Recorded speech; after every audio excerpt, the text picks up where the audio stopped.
So we're in Portland for our third interview for Around the World in 80 Skeins, and I'm here today with Lee Meredith, and we're going to talk about her designing and her inspiration. So I'm going to start with, what was the first thing you ever knit? And I know you have it. I got ready. So I learned to knit in college, and I just learned to knit stitch, and I didn't know there was anything other than a knit stitch and garter stitch scarves, because Ravelry didn't exist. So I found this, and I haven't even unraveled it yet, but my mom had a bunch of scraps, and it's a giant, super long, that's awesome. skinny garter stitch scarf. And it's like and the gauge is funky, and the blue yarns cell, are and there's some different. Red heart maybe. Yeah, there. oh, it's all acrylic for Yeah. sure. Yeah, some of them are really skinny, so the gauge goes way down, and then I striped in different parts. But you can tell I was already obsessed with the design aspect of knitting, because there's all these different experiments with different kinds of stripes and stuff. Yeah, that's cool. There was one part that was my favorite part. Oh, here. This kind of turned into my gradient mitts pattern. Wow. Because it's the stars kept getting wider and wider. Neat.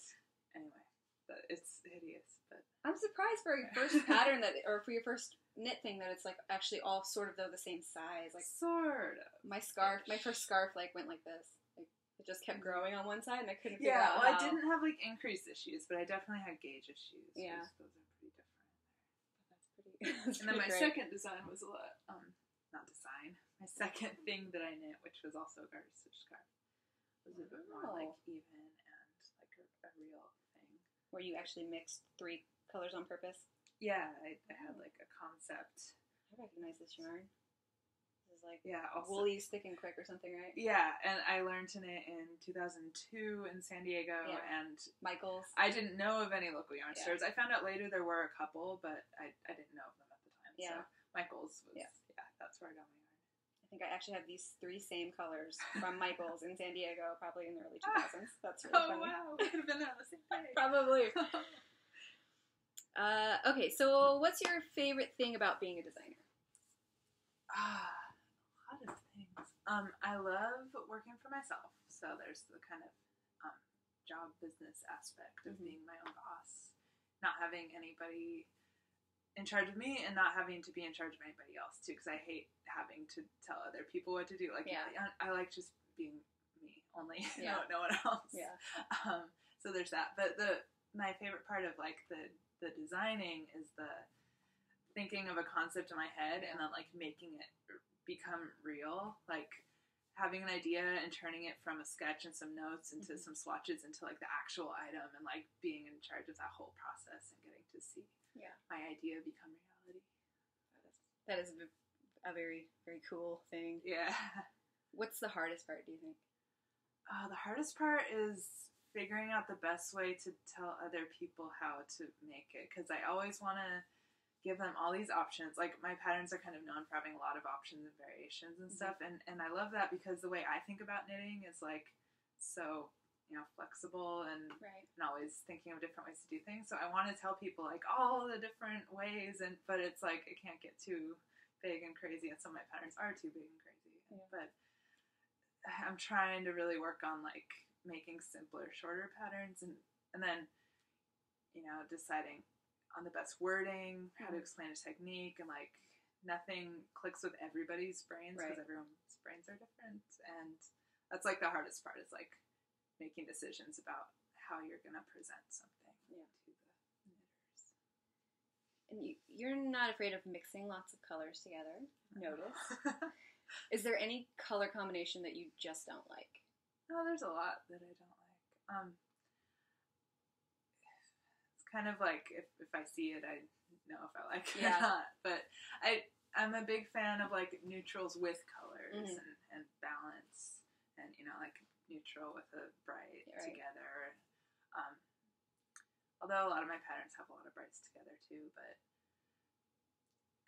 I majored in art and studio, and I did a lot of painting, and I feel I just have a lot of kind of subconscious color knowledge. I don't think consciously about warms and cools and tones, but I just kind of unconsciously know what clicks and what doesn't. Right.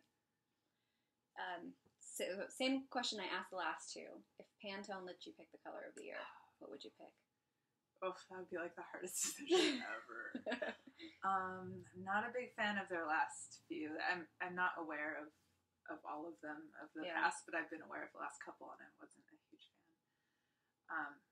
But I don't know. Like, what do you want it to be? A really bold color that you only use sparingly, or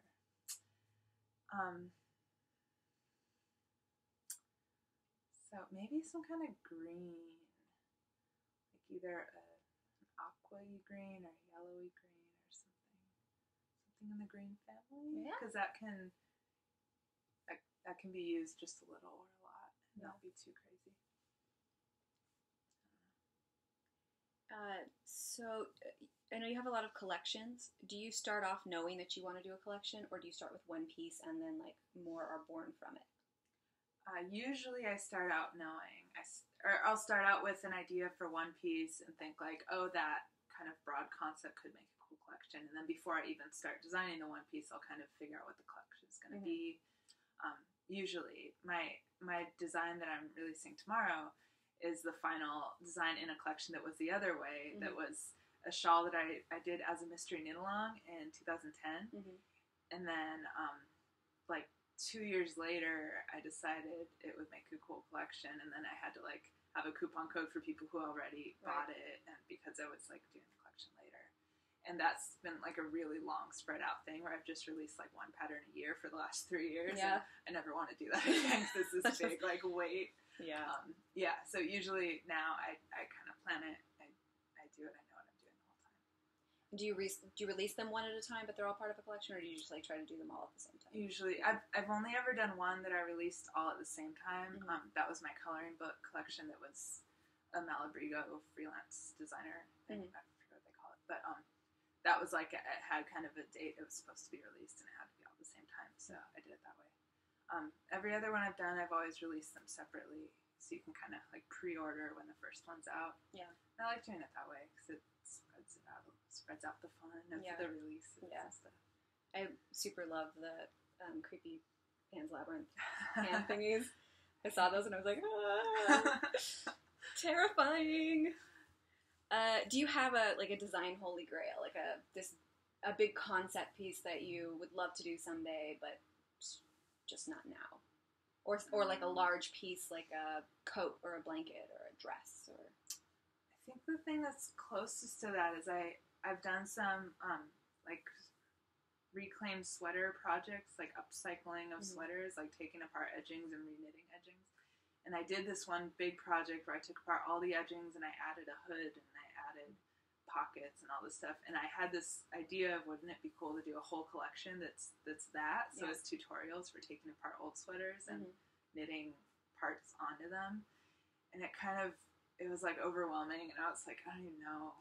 I know some people would be interested, but how much work would it be and how many people would be interested? That's something I still think about. Like, someday I want to do that. I want to at least, if not an entire book, at least do like one flexible pattern having to do with that idea. But it's nothing I've planned at the moment. So I think your design style is, it's very distinct, and I think people can see your pattern and know it's you, like just from saying it. But I wonder if do you think you can describe your knitters, like the people who knit your things? Like, what do you think they're like? Or is it like a ton of different kinds of people? Well, knitters who aren't fearful, I think, is like a lot of people, I think, are afraid of my patterns because they think they're going to be harder than they really are. And there's a lot of people who say like, oh wow, this was surprisingly easy. This is so much easier than I thought it would be. So I think the options and stuff make a lot of people scared. So the people who do knit my patterns are people who are more adventurous and willing to try new things, wanting to learn new techniques and wanting to advance their knitting knowledge and stuff like that. I can see that. How have your designs evolved since you began? Something I've thought a lot about because I just keep doing things that I think of, and but like they definitely have evolved. I learn new techniques all the time, you know, with the design. I think, oh, I want to do this. How do I do this? So I have to learn a technique. And then all those techniques I learn go into my, you know, head filing cabinet of right. my toolbox for future design. So I think that's one thing, is that they're kind of more, not necessarily more complex, but I'm able to do more exactly what I want to do because I know more ways to do things. Right. Maybe. Where do you see them going in the future? Well, the future next collections I have in the works, mostly on paper so far. I am trying to have less options and shorter patterns, and I actually have a collection that I'm in the beginning stages of planning that it's going to be like not any gauge, not multiple sample. Like I'm going to have one sample, it's going to be one gauge, one size, or like a normal sizing kind of structure, and just like much more basic on purpose, except it's going to use like techniques that a lot of my other patterns use, and so it'll be like maybe a good introduction to a technique on a simpler pattern that then if you get used to it, you can go get one of my more complex patterns if you're not scared anymore. Right. But yeah, it's from like a work point of view, like there's this sustainability issue with making really long, intense patterns, and it's hard to keep it up. Release as many as I want. Last year I released a lot fewer patterns than I wanted to, and last year I was like, this isn't sustainable. I need to release more patterns if I want to keep doing this. Right. So I know that Portland is, there are a lot of talented designers and independent dyers and stuff here. Why do you think Portland is? Why do you think that is? What do you think it is about Portland? Yeah, Portland definitely for decades has had kind of a reputation and known for like creative people living here, and a lot of people like me have moved here from other parts of the country or coast or whatever, to be around more creative people kind of, and cost of living is so much cheaper than a lot of other cities that have big creative scenes. You know, you're going to find a lot of creative people in New York and Los Angeles, but cost of living is so much cheaper up here in those places. So you can kind of like really do what you want to do for a living more and not have to worry so much about paying the bills. So I think that's part of why a lot of creative people move here in the first place. And then like even if you don't, like I'm only friends with a couple of the designers who live here. I don't have like, it's not like I'm friends with all the designers and we all get together all the time, but you're just kind of around people who have like a more creative and flexible lifestyle kind of way of living, like in every part of like you just go out to eat and people are more, I don't even know what I'm saying. Yeah, it's I grew up in Southern California and I lived in LA County and San Diego County and Orange County for years and years, and as soon as we came here we just wanted to live here because it just felt more flexible kind of, and people are more open, like you're not a weirdo for being a knit designer. You're normal up here, but not in a boring way. Everyone is normal and not normal at the same time. You don't get like a weird look, and it's not like an unacceptable career choice. To do something creative, like frowned upon for like going after what you want to do. Are any of your designs inspired by Portland at all? I think like all of them kind of subconsciously, because very few of my designs are like, oh, this one thing I saw inspired me. Most of my designs kind of like evolve from a seed of a technique or a shape idea or something, and then they'll just kind of go off and become whatever they are. And I think like everything around me just kind of becomes part of my inspiration. So I think if I had stayed in California and been a designer, my designs would be all different than they are, probably. Which of your designs could you wear every day? A lot of them. I tend to design things that I love to wear. I've been wearing my Mickey cowl. That's my phone. Sorry. It's okay.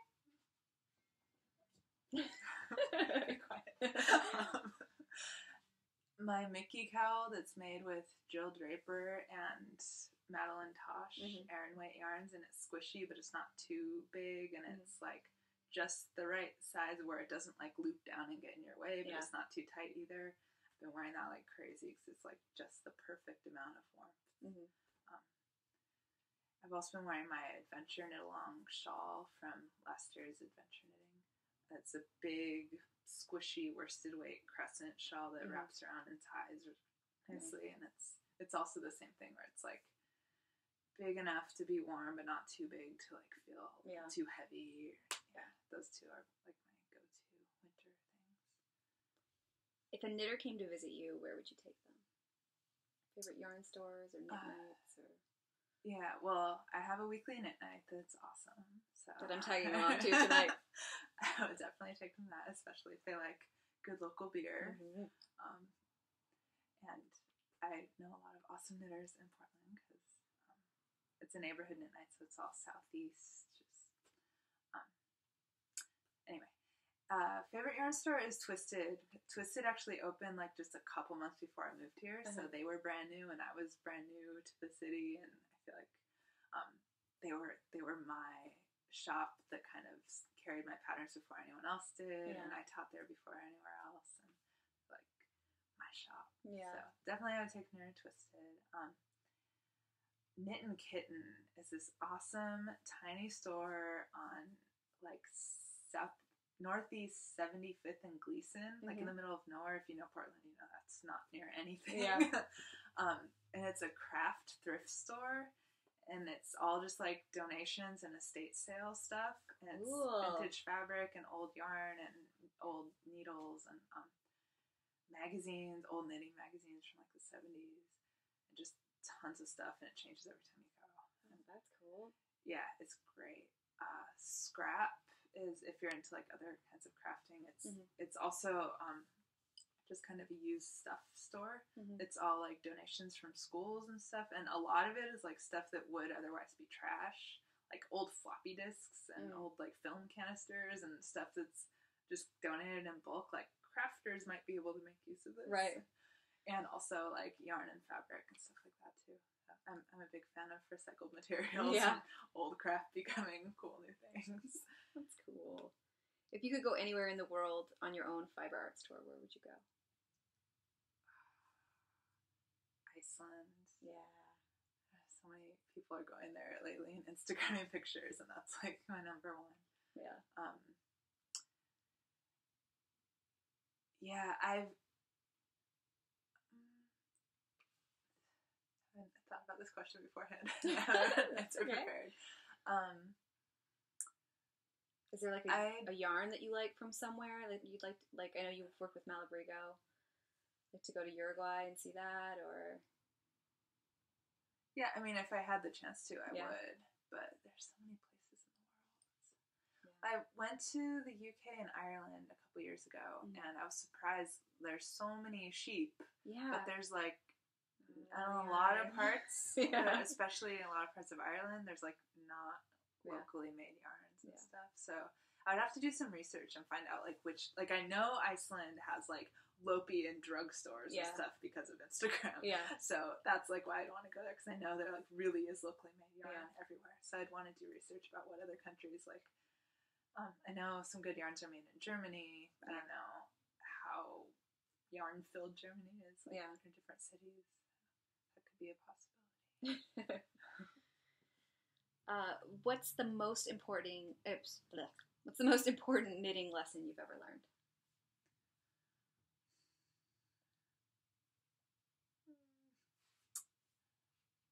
Probably if something isn't working early on and I can kind of tell like this isn't really exactly right, not to just like keep going, because I'm probably just going to have to knit a whole other sample.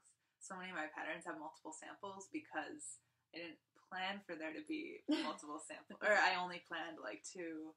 But then I ended up having to do another one because the first one, I could have just frogged it and redone it. But instead, I kept on going. And then I was like, well, now I have a hat that's not quite right. And then I'll have to do another one. That's not like a lesson I learned one time. It's like something that's happened over and over. Yeah, don't know how that goes. I have a hat in my bag right now that I should have frogged right at the beginning, but it's just kept going.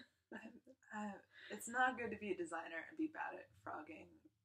Be resistant to frogging, because you're gonna make better things, make better use of your yarn if you're just like, how about I frog it and redo it right in the first place instead of like buying new yarn. It's so hard though. You're so far into it that you're just like, especially if it looks like good, just not perfect. Not right. Like, there's just something wrong. It's pretty good though. It's good enough. Yeah, there have been times when I've gotten to like the very end of something and like realized that I didn't like how something looked, and particularly on shawls, it's the hardest to do, to like just go, I just have to frog it. That is a good lesson. Do you have a favorite charity or cause, local, global, anything? I like Heifer International. I've donated to them. They seem good. And Doctors Without Borders, they're big knitting connected charity. So I've heard good things. Locally, there's a place called Outside In that works with homeless youth, which I've like heard good things about, and I've donated some pattern proceeds to them in the past. Cool. They seem good. Okay. Is there anything else you'd like to share with the knitting world that I didn't ask? Not off the top of my head. All right. Well, thanks for chatting with me, and we'll see you guys the next time. Thank you. All right. Bye.